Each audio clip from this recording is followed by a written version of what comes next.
انہیں تمہاری اس حرکت کے بارے میں معلوم ہوگا تو انہیں کتنا دکھ ہوگا۔ انادل نے شاہزادے کے سوال کو بالکل نظر انداز کیا۔ انادل کی بات سن کر شاہزادے تنزی آنسی۔ انہیں کیوں برا لگے گا، وہ تو خوش ہوں گے کہ اچھا ہوا جان چھوٹی۔ اب کہیں جا کر انادل کو کچھ حد تک مسئلہ سمجھ آ گیا تھا۔ ویسے تم اپنی خیر مناؤ، میری گارنٹی لے کر تم نے بہت بڑی غلطی کی ہے۔ میں تو ہر حال میں خودکشی کروں گی اور پھر تم سوچ لو تمہارا کیا ہوگا۔ شاہزادے کے لہجے میں طنز تھا۔ تم سچ میں خودکشی کرو گی؟ انادل نے حیران ہونے کی اداکاری کی، جس پر شاہزادے نے چہرے پر طنزیہ مسکراہٹ سجائے اسباب میں سر ہلایا۔ گڈ، ویری گڈ، تم ضرور خودکشی کرنا، میں بھی تو یہی چاہتی ہوں۔ انادل کے اس طرح چہکنے پر جہاں شاہزادے کی مسکراہٹ سمٹی تھی، وہیں مریم کا سر چکرانے لگا۔ تم مجھ سے پوچھ رہی تھی نا کہ میں نے تمہاری مدد کی کیونکہ انادل نے ایک بار پھر سے بولنا شروع کیا۔ اصل میں نے تمہاری نہیں بلکہ اپنی مدد کی ہے۔ میرا نا پڑھائی میں بالکل دل نہیں لگتا، کتابوں سے تو شدید نفرت ہے مجھے، بس گھر والے زبردستی پڑھا رہے ہیں۔ تم ضرور خودکشی کرنا، تمہارے مرنے کے بعد یہ لوگ مجھے خود ہی یونیورسٹی سے نکال دیں گے اور میری پڑھائی سے ہمیشہ ہمیشہ کے لیے جان چھوٹ جائے گی۔ انادل کی بات سن کر شاہزادے تو بالکل سن ہو گئے، جبکہ مریم منہ کھولے ہونکوں کی طرح اسے دیکھنے لگی۔ اس کا شدت سے دل چاہ کے وہ شاہزادے کو چیخ چیخ کر بتائی، یہ سب جھوٹ ہے، یہ تو کتابوں کی دیوانی ہے، ویسے مجھے نہیں لگتا کہ تم واقعی مرنا چاہتی ہو۔ انادل کی آنکھوں میں چمک تھی۔ نہیں، میں واقعی مرنا چاہتی ہوں، شاہزادے نے اسے یقین دلایا۔ اچھا، مجھے نہیں لگتا، میرا مطلب ہے کہ 20 مرلے کی بلڈنگ سے کود کر کوئی مرتا ہے کیا؟ انادل نے لاپرواہی سے کہا، جس پر مریم اور شاہزادے دونوں نے بے یقینی سے اس کی طرف دیکھا۔ کیا مطلب؟ شاہزادے حیران تھی۔ اب تم مریم سے یہ پوچھ لو، اس کی کزن تو 25 مرلے کی بلڈنگ سے نیچے کودی تھی، مگر پھر انادل خاموش ہوئی اور مریم ہونکوں کی طرح اس کے دیکھنے لگی۔ پھر کیا؟ شاہزادے نے تعجب سے پوچھا۔ پھر کیا وہ بچ گئی؟ انادل نے لاپرواہی سے کندھے اچکائے۔ کیا؟ شاہزادی تقریباً چیخ اٹھی تھی اور مریم بھی چیخنا چاہتی تھی، مگر اس کے الفاظ منہ میں دم توڑ گئے۔ ہاں تو اور نہیں تو کیا، اگر یقین نہیں آتا تو پوچھ لو، سامنے ہی کھڑی ہے۔ انادل نے مریم کی طرف اشارہ کرتے ہوئے کہا، اور مریم کا دل چاہ کے زمین پھٹ جائے، وہ اس میں سما جائے۔ آخر یہ لڑکی چاہتی کیا ہے؟ شاہزادے نے بے یقینی سے مریم کی طرف دیکھا۔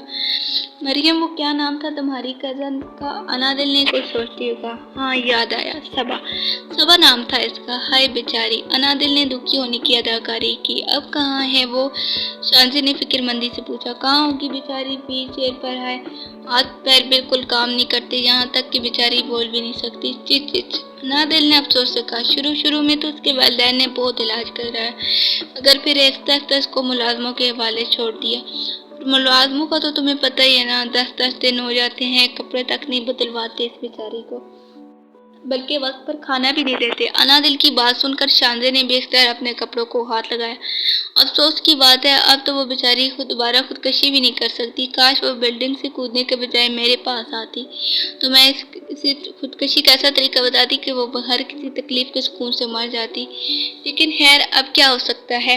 انادل کی بات سن کر شاہزادے نے اس کی طرف دیکھا، جس پر انادل نے اپنے بیگ سے ایک چٹ نکال کر اس پر اپنا نمبر لکھا اور شاہزادے کے ہاتھ میں تھما دیا۔ اس کی مزید قریب آ کر اس کے کان میں سرگوشی کی۔ اگر تمہیں میری ضرورت ہو تو مجھے کال کرنا۔ یہ کہہ کر وہ مریم کے ساتھ آگے بڑھ گئی اور شاہزادے وہیں چل کھڑی رہ گئی۔ آخر مسئلہ کیا ہے تمہارا؟ جھوٹ پہ جھوٹ، جھوٹ پہ جھوٹ، کیوں؟ مریم تو انادل پر پھٹ پڑی تھی۔ کسی کی جان بچانے کے لیے جو جھوٹ بولا جائے وہ جھوٹ نہیں ہوتا مریم صاحبہ۔ اچھا مجھے ایک بات بتاؤ، اگر اس نے خودکشی کر لی پھر تم کیا کرو گی؟ مریم کافی غصے میں تھی۔ وہ ایسا نہیں کرے گی۔ تمہیں کیسے پتا؟ مجھے سب پتا ہے۔ اچھا تو پھر تم یہ بتا دو کہ وہ کیا کرے گی۔ وہ مجھے فون کرے گی، انادل بلا توقع جواب دیا۔ واہ واہ واہ، وہ پاگل ہے جو تمہیں فون کر کے خودکشی کا طریقہ پوچھے گی؟ ہاں، یک لفظی جواب ہے۔ کیا مطلب؟ مریم جھٹلا اٹھی۔ مطلب یہ ہے کہ وہ اس وقت اپنے ہوش و حواس میں نہیں ہے، ڈرگس بھی لیے ہوئی ہیں اس نے، اور شاید کوئی دماغی مسئلہ بھی اس کے ساتھ، انادل نے افسوس سے کہا، جبکہ مریم کا دماغ تو ڈرگس پر ہی رک گیا۔ ڈرگس تمہارا مطلب ہے اس نے نشہ کیا ہوا ہے؟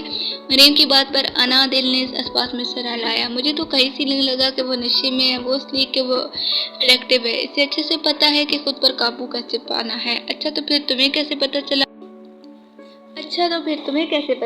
پروفیسر ارمان کو بھی نہیں پتا چلا کہ پھر تمہیں کیسے کیونکہ میں نے ڈرگس پر بہت ساری کتابیں پڑھی ہیں اور بہت ریسرچ بھی کی ہے، اس لیے انا دل کی بات سن کر مریم نے تعصب سے سر ہلایا۔ اس دنیا میں کچھ ایسا بھی ہے جس پر تم نے کتابیں نہیں پڑھی؟ مریم نے آنکھ کچکا کر پوچھا۔ ہاں، ابھی تو بہت ساری ایسی چیزیں ہیں، بلکہ میں تو سوچ رہی ہوں کہ مجھے اب جانوروں پر بھی کچھ کتابیں پڑھ لینی چاہیے۔ اس کی بات سن کر مریم نے اپنا سر پیٹا۔ یہ لڑکی واقعی لاعلاج تھی۔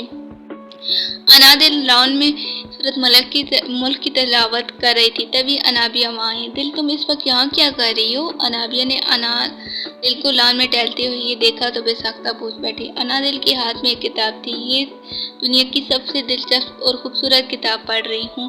اچھا جی، کون سی کتاب؟ بھلا قرآن سے زیادہ کوئی دلچسپ اور خوبصورت کتاب ہو سکتی ہے؟ اس طرح ٹہل کر کون قرآن پڑھتا ہے؟ اب یہ ایک کتاب ہے، اور کتاب کا حق ہوتا ہے کہ اسے پڑھا جائے، سمجھا جائے اور اس پر عمل کیا جائے، چاہے اس میں ٹہل کر پڑھوں، کھڑے ہو کر پڑھوں یا بیٹھ کر۔ اصل مقصد اس کا حق ادا کرنا ہے۔ ویسے بھی ہم نے بلا وجہ ہی قرآن کو اتنا معتبر کر دیا ہے کہ بس چوم کر ٹانکوں میں سجا دیتے ہیں۔ شاید یہ وہی کتاب ہے جسے کھولتی ہی تمہیں نیند آنا شروع ہو جاتی ہے۔ انامیہ مدم سا مسکرائی، جس پر انادل بھی مسکرا اٹھی۔ ہاں، آپ ٹھیک کہتی ہیں، یہ وہی کتاب ہے۔ حیرت ہوتی ہے مجھے خود پر، کتنی بے وقوف تھی نا میں۔ انادل نے افسوس سے سر جھٹکا۔ اچھا چلو، بہت رات ہو گئی ہے، چلو جا کر سو جاؤ، آپ چاہیں میں آتی ہوں۔ اچھا ٹھیک ہے، جلدی سو جانا۔ یہ کہہ کر انابیہ اندر چلی گئی اور انادل پھر سے قرآن پڑھنا شروع کر دیا۔ 20 منٹ بعد اس نے قرآن پڑھ کر بند کیا۔ اب اس کا ارادہ اپنے کمرے میں جا کر آرام کرنے کا تھا۔ تبھی انادل کا فون بجا۔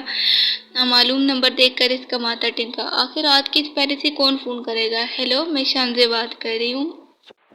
اسپیکر سے شانزے کی آواز ابھری، جس پر انادل کے لبوں پر جانتا مسکرا کر، کون شانزے؟ انادل جان بوجھ کر انجان بنی۔ ہم یونیورسٹی میں ملے تھے، تم نے کہا تھا کہ تم میری مدد کرو گی۔ اچھا یاد آیا۔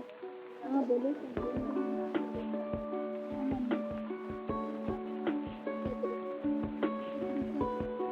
تکلیف نہ ہو، شانزے کے لہجے میں چھپے ہوئے کرب کو انادل نے بھانپ چکی تھی۔ ہاں، میرے پاس ایسی دوائی ہے جیسے تم نے بغیر تکلیف کے آسانی سے مر سکتی ہو۔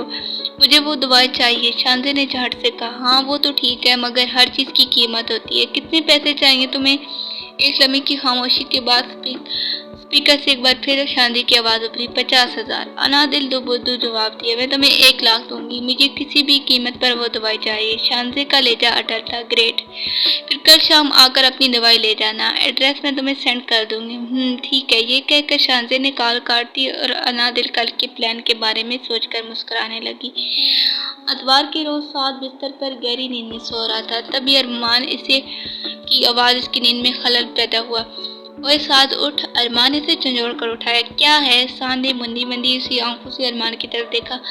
اصل جھٹکا تو اسے تب لگا جب اس نے ارمان کے ساتھ شاہان کو کھڑے دیکھا۔ یہ ارمان تک تو ٹھیک ہے، یہ ذلیل شاہان مجھے کیوں نظر آ رہا ہے؟ سعد نے اپنی آنکھیں مسلتے ہوئے کہا، کیونکہ یہ ذلیل شاہان اس وقت یہیں کھڑا ہے۔ شاہان کی آواز سعد کو ہوش کی دنیا میں واپس آئی۔ اس نے آنکھیں پھاڑ کر سامنے دیکھا، جہاں شاہان ہاتھ باندھے سنجیدہ تصورات لیے کھڑا تھا۔ سعد ایک دم سے اٹھا اور شاہان کو سنبھلنے کا موقع دیے بغیر وہ اس پر چپٹا تھا، اور اس نے اپنے سامنے پڑے کاغذ پر شاہان کو دھکا دیا۔ اب منظر کچھ یوں تھا کہ شاہان کاغذ پر گرا ہوا تھا اور سعد نے کے اوپر تھا اور تابڑ توڑ حملہ جاری تھے۔ ارمان بیچارہ تو بکرا کر ہی رہ گیا۔ سعد شاہان کو گردان سے دیکھ لیے تو ان کو سر